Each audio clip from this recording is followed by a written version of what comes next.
एक पेरेंट्स होते हैं, तो पेरेंट्स के सामने एक नालायक बच्चा होता है, एक अच्छा बच्चा होता है।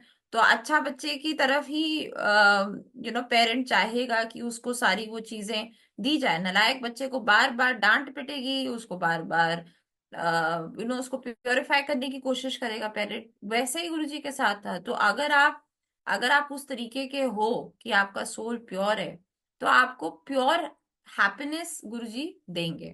हाँ, इंसान के अलग अलग क्राइटेरिया हैं। Every human being has different criteria for happiness. वो गुरुजी कहते थे कि असली चीज मांगो।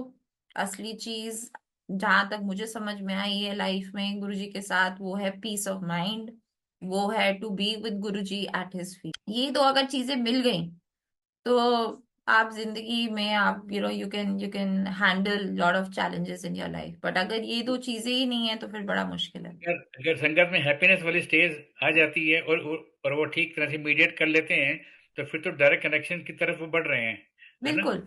और अंकल, कि हैप्पीनेस का तो ये नहीं कि सब कुछ ठीक चल रहा है।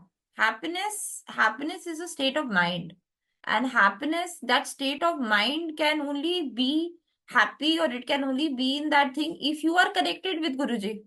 If you are connected, you will always feel peaceful. If you're not, then you will not feel peaceful. It's very simple.